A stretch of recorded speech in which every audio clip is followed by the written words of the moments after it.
سلام نعاكم يخونا بملا كورنات عالم كوينكم علته وحبريتات دقول زينات كتاتلو فتوات تعذبتي نسوني عسرانات شعاتن سنة كلتا شحن عصر شمونتن عام تمرت زوادرنا يوم زيناتات حزنا قريبنا لنا لسنا يمكتتالكم بمعدام بقطتانا بزرزر زينا كنس قركم حوحتن شعبيان زركبهم حيلتات صمدو أب جبسي كمز تراخو تكليزون توم حيلتات صمدو نمنجستي بلصقنا نموقاد بشمون تمازن أب أديس أبا نمتاو أب كايرو سند الفنتي كمز تفرار متحبيرون حوحتن شعبيان زركبهم زتفلاليو حيلتات صمدو نمنجستي إثيوبيا كاب سلطان نموقاد زعلمنا حبار سممعناتو أب كايرو كمز تفرارمو من جتاتو يقالعهم توم حيلتات بسنة زتدقو ناي حبار كارتا بشومنت زتفلالي أنفتات بمتاو نرأس كتم أديس أبا نمقوطار زعلميو أتي سممعناتو أب ورقة راح زتقبر زي كونس بغلطوفنا ببايتان تقبر نمتاو مدلواتي كم زتزازومو تحبيرو مستراب حبريتاتي كم زرقاقصو زوما بالعلي منجستي إثيوبيا وتدرون بوليتيكا وانتزعون المفتر زتعاقو حيلتات صمدو أب جبس رأس كتم كايرو سرع وعلا بمكياد ناي حبر وتدرو خارتاو زيمان لو زي وطنزي بوسانا مالكع بغلطوفنا بتكبار نمتاو دما كلهم وقنات زي تسمع معلو ناي لفنتي سند بوقع مفرامم اتي صبصاب ينصر اتي بشمون تمازن توهايد كان باديس أبا ناي متاو وطن نتابتا غرزلو ناي حيل ميزان ملو بملو مغيار زتحاسبيو زي حدوش معبال زي افتي زوبا حدوش بوليتيكان وتادرون مسحاب كفتر كم زخل زي قلص خوينو اتي زي تفرم ناي لفنتي السند ببايتا زلو تفصامنت قاصال سعبينون بعبي تخرت زي كتاتلو زلو غداي كوينو كم زلوم تغليزوم بأيت جيساتشون جنرال صادقان زتمسرت بيت مخرين سلام اللوطن تግራይ ህጹጽ አኼባ ካይዶም እቲ ብላዕለዎት ፖለቲካውያንን ወታደራውያንን መራሕቲ ማለት እውን በአይተ ጌታቸው ረዳን ጀነራል ጻድቃን ገብረትንሳኤን ዝተመሰረተ ቤት ምኽሪ ሰላም ለውጥን ትግራይ ካልኣይ ስሩዕ ውዓሉ ብምክያድ ኣብ እዋናዊ ዛዕባታት ውሳነ ሕሊፍሎም እቲ ቤት ምኽሪ ኣብ ትግራይ ዘሎ ኣካል ውዕሊ ፕሪቶሪያ ብምፍራስን ነቶም ክልተ ጊዜያዊ ምምሕዳራት ብምጥሓስን ስልጣን ዝሓዘ ማፍያ ስርዓት ክብል ብትርኾኒንዎም እቲ ህላውን ድሕንነትን ህዝቢ ትግራይ ንምሓስ ብዝብል ስም ዝወጽ ሓዱሽ ናይ ግዱድ ውትድርና ኣዋጅ ጨና ሕጊ ዘይብሉ ዓፋን ሕጊ ስለ ዝኾነ ፈጺሙ ከም ዘይቐበሎ ኣፍሊጡ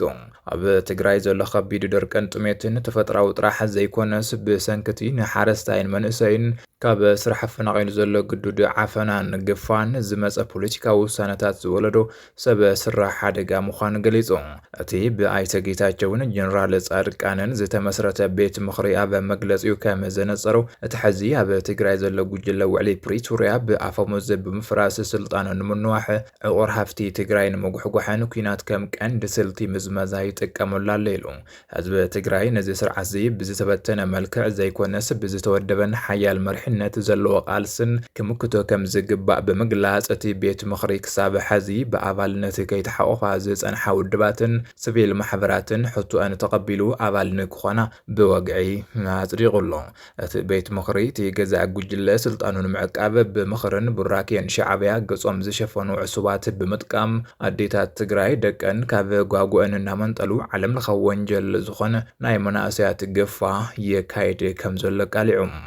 እቲ መግለጺ ብምቕጻል ብሰንኪዚ ኣብ ዓዶም ተስፋ ዝቆረጹ መናእሰይ ሰብ ሃፍትን ምሁራትን ጥሪቶምን ህይወቶምን ናብ ዘውሕሱሉ ዓድታት ይስደዱ ከም ዘለው ገሊጹ ናይዚ ሓደ ምርኣያ ድማ በስዑድ ዓረብ ንመርሸንትን ሕሱሞትን ዝጽበዩ ዘሎ ብርክት ዝበሉ ተጋሩ ምዃኖም ብምጥቃስ እቲ ቤት ምኽሪ ምስ ፌደራል መንግስትን ኣህጉራዊ ትካላትን ርኩብ ብምጥንኻር ዜጋታት ካብ ሞት ዝተርፍሉ ኩነታት ንምፍጣር ከም ዝቃለስ ሓቢሩ لعلي سوسا مناسي بعطقات كاب باس كم زتجفف تجلسو أبال بيت مخر ود بناصنة تجراي حاويسو لعلي سوسا مناسي كاب سلست باسات تجفيفهم تعفينهم كم زتوصلوا تحبيرو أبال بيت مخر ود بناصنة سخان ممر منجشا جرمايتك حاويسو ناب أديس أباي وعزو زنبرو لعلي سوسا مناسي بعطقات تجزا ود بحوحات تعفينهم الله توم عطقات نتوم تسافرتي كاب سلست عبيت أوتوبسات بحيل ብምውራድ ናብ ዓዲ ዓውሶ ዝበሃል ማሰልጠኛ ከም ዝወሰድዎም ገሊጾም እቶም መናእሰይ ካብ መቐለ ናብ ኣዲስ ኣበባ ይጓዓዙ ኣብ ዝነበረሉ እዋን ብሰንኪቲ ሕዚ ኣብ ትግራይ ጸኒዑ ዘሎ ናይ ሓይሊ ግፋ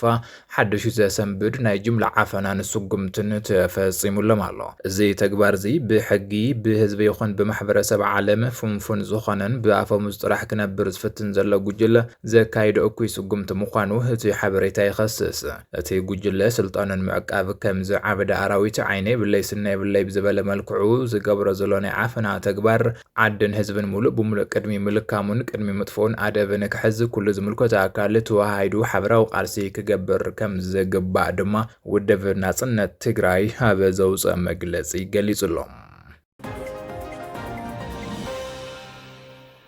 ውድብ ሕወሓት ኣብ ልዕሊ ሲቪላት ግፋይ ካይድ ከም ዘሎ ዓለም ለኻዊ ትካል ተጣበቕሰ መሰላት ገሊጹ። ኣብ ትግራይ ዘለዉ ሰበስልጣናት ካብ መጀመርታ ወርሒ ሚያዝያ 2026 ኣቆጻጽራ ኣውሮፓውያን ጀሚሮም ዕድሚኦም 15 ዓመት ዝኾኑ ህጻናት ሓዊሱ ሲቪላት ብሓይሊ ክዕፍኑን ብዘይሕጋዊ መንገዲ ናብ ዕጡቕ ሓይሎም ከማልኡን ከም ዝጸንሑ ትካል ተጣበቕሰ መሰላት ሂዩማን ራይትስ ዎች ኣፍሊጡ። ብመሰረቲ ካብ ዝተፈላለዩ ከተማታትን ዓድታትን እቲ ክልል ዝተረኽቡ ሓበሬታታት ዕጡቓት ሓይልታትን ሰበስልጣንን ትግራይ ነባራት ተዋጋእቲ ሰላማዊ ሰባት ኣብ መንገድታት ኣብያተ ዕዮ ብለይቲ ብዝግበሩ ናይ ገዛ ንገዛ ፍተሻታትን ከምውን ንመናስያት ቀንዲ ምንጭ ስራሕ ካብ ዝኾኑ ናይ ወርቂ ዕደና ቦታታትን ይዕፍንዎም ኣለዉ ኢሉ ምክትል ዳይሬክተር ሂዩማን ራይትስ ዎች ኣፍሪካ ላቲሽያ ባድር ብዛዕባ ዘመልክተን ኣብ ዝሃቦ መግለጺ ሰበስልጣን ትግራይ ንሰላማዊ ሰባት ብሓይልን ኣብ ሰራዊቶም ንምእታው ዘካይድዎ ዘለዉ ወፈራ ኣብ መላእቲ ክልል ናይ ፍርሒ ሃዋህው ይፈጥር ኣሎ ኢለን እተን ዳይሬክተር ኣስዒበን ሰበስልጣን ነዚ ወፍሮም ብቕጽበት ደው ከብልዎን እቶም ብዘይሕጋዊ መንገዲ ዝተመልመሉ ዜጋታት ናብ መንበሪኦም ክምለሱ ክፈቕዱ ጸዊዐን እቲ ትካል ብሰንኪቲ ኩናት ብሓይሊ ዝተመልመሉ 6 ፍጻመታት ዘንጸባርቕ ሰነድ ዘዳለወ ኮይኑ እዚ ድማ በወርሒ ሰነ ምስክራትን ኣዝማድ እቶም ዝተመልመሉን ሓዊሱ ምስ 18 ሰባት ብቴሌፎን ብዝገብሮ ቃለ መጠይቅ ዝተረጋገጸ ምዃኑ ኣረድዩ። ብቴሌፎን ብዝገበሮ ቃለ መሕተት ዝተረጋገጸ ምዃኑ ረድዩ። እዚ ናይ ምልመላ ስራሕ ኣብ መንጎ ፌደራላዊ መንግስቲ ኢትዮጵያን ህዝባዊ ወያነ ሓርነት ትግራይ ሕወሓትን ንኣዋርሒ ዝቐጸለ ወጥሪ ስዒቡ ዝመጸ እዩ። ቅድሚ ወርሒ ናይቲ ከባቢ ሰበስልጣን ንነበራት ተዋጋእቲ ሓይልታት ምክልኻል ትግራይ TDF እንደገና ክምዝገቡ ንምምሕፃን ህዝባዊ ኣኼባታትን ናይ ቴሌፎን ጻውዒታትን ይጥቀሙ ከም ዝነበሩ ዝገለጸት ጸብጸብ ኣብ መጀመርታ ወርሒ ሰነ ግን ግዴታ ወተሃደራዊ ኣገልግሎት ዝእዝዝ ኣዋጅ ከም ዝወፃ ነጺሩ። ሓደ ናይቲ ውድብ ወሃቢ ቃል ግን ነቲ ብሓይሊ ናይ ምምልማል ክሲ ብምንጻግ ንትግራይ ዝከላኸሉ ዘለዉ መናእሰያት ብፍታዎም እዮም ክብል ክስታት ኣሉታ ሂብሎ። ካብ ዞባ ሰሜን ምዕራብ ትግራይ ካብ ምምልማል ዘምለጠ ሓደ ነባር ተዋጋእኒ ሂዩማን ራይትስ ዎች ኣብ ዝሃቦ ቃል 3 ዩኒፎርም TDF ዝተኸደኑ ዕጡቓት ናብ ገዛይ መጺኦም ምሳይ ኣስታት 17 ሰባት ኣብ ፖሊስ ጣብያ ተወሲድና ካባና ብበዝሒ ዘለዎም ዕድሚኦም 16ን 17 ዝኾኑ መናእሰያት ነይሮም ኢሉ እዮም። ብተወሳኺ ኣብ ከተማ ዓዲ ጉደም ኣብ መወዳእታ ሰነ ናይቲ ከባቢ ፖሊስን ሚሊሻን ንዕለታዊ ሰራሕተኛታትን ሓረስቶትን ሕፅረት ማይ ንምቕራፍ ዘገልግሉ ዝነበሩ መናእሰያትን ከይተረፈ ይእክብዎም ከም ዝነበሩ ነበርቲ ገሊፆም። ኣብ ዞባ ማእኸል ትግራይ ቆላ ተንቤን እውን ብ22 ጉንበት ኣብ ናይ ባህላዊ ወርቂ ዕደና ዝሰርሑ ዝነበሩ ዓደንቲ ብሓይሊ ተታሒዞም ናብ ወታደራዊ ማዕስከራት ከም ዝተወሰዱ ተፈሊጡ። ሕግታት ኩናት ብዘይ መንግስታውን ዕጡቓት ጉጅለታት ብሓይሊ ምምልማል ኣብ ትሕቲ ሓበራዊ ዓንቀጽ 3 ናይ 1949 ጀኔቫ ስምምዕነት ፍጹም ዝተኸልከለ ምዃኑ ሂዩማን ራይትስ ዎች ገሊጹ።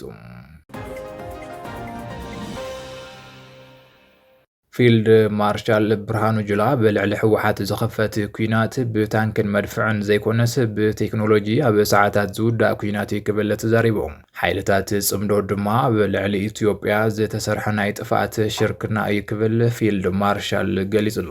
ኢትዮጵያ ግደ መሪሕነታ ከይትጻወት ኣብ ውሽጣዊ ጉዳያት ጥራሕ ተጸሚዳ ከም እትነብር ጉራቦታ ከም ዝዕጅቡ ብምግባርን ውሽጣዊ ናይ ጸጥታ ጽዕንቶ ብምፍጣርን እናተኣለመ ከም ዘሎን ግጭት ንምፍጣር እናሰርሐ እናሰርሐ ከም ዘሎን ተዛሪቦም ካብ ውግ ወጻኢ ክሓድሩ ዘይኽእሉን ስዕረት ዘየሕፍሮምን ታሪኻውያን ባንዳታት መሳርሒ ጸላእ ኮይኖም እዮም ዝበለ ፊልድ ማርሻል ብርሃኑ ጁላ ሃገሮም ብምድኻም ረብሓ ሃገራዊ ጸላእ ንምኽባር ህዝቦም እናሳቐዩ ልምዓትን ዕብየትን ከይመጽእ ዝዓግት ግጭት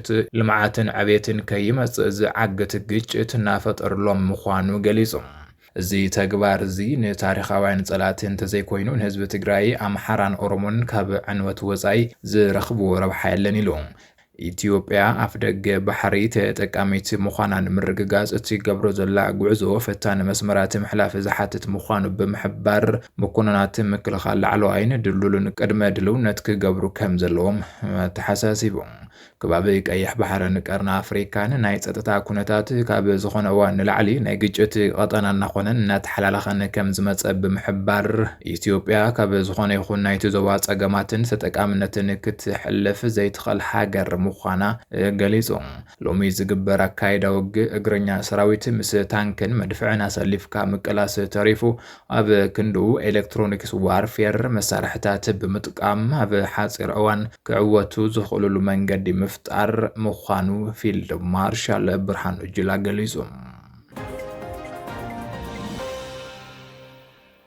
ኣብ መወዳእታ ቻይና ዝተሳኽዐ ፈተነ ባላስቲክ ሚሳኤል ካይዳ ባሕሪ ሓይሊ ቻይና ካብ ኒውክለር ሰርጓጅ መርከብ ናብ ፓሲፊክ ውቅያኖስ ነዊሕ ርሕቐት ዘሎ ባላስቲክ ሚሳኤል ብዓወት ከም ዝፈተነ ኣፍሊጡ እቲ ፈተነ ሚሳኤል ቻይናን ሩስያን ኣብ ጥቓ ባሕሪ ኪንግዶኦ ዓመታዊ ሓበራዊ ልምምድ ባሕሪ ሓይሊ ክጅምራ ኣብ ዝነበረ እዋን ከም ዝተኻየደ ተገሊጹ ቅድሚ እቲ ፈተነ ቻይና ንሃገራት ምብራቕ ኤስያን ዞባ ፓሲፊክን ብዛዕባ እቲ ፈተነ ኣቐዲማ መጠንቀቕታ ከም ዝሃበት ኣሶሺየትድ ፕረስ ጸብጺቡ وهاب قال بحر حيل تشاينا تي بالاستيك مسائل أب عالم لخب بحر باسفيك وكيانوس قدموها بزيتوسنا بوتان جزين بتخكل كمز عرفه الرجاجيزون እቲ ፈተነ ክፋል ናይ ዓመታዊ ወታደራዊ ልምምድ ቻይና ምዃኑ ብምግላጽ እተን ዝምልከተን ሃገራት እቲ ዞባ ኣቐዲመን ክፈልጣ ከም ዝተገበረ ተዛሪቡ ቤጂንግ ሎሚ ኣብ ፓሲፊክ ውቅያኖስ ብዓወት ዘካየደት ፈተነ ናይ ነዊሕ ርሕቐት ባላስቲክ ሚሳኤል ኣብ መስከረም 2024 ኣቆጻጽራ ኣውሮፓውያን ካብ ዝተኻየደ ተመሳሳሊ ፈተነ ዝቐጸለ እዩ خبركم تعزبتي مدباتنا نلومي زوارنا يوم حبريتات تابزي زازمنا لنا نمكتت لكم نمسجن سلام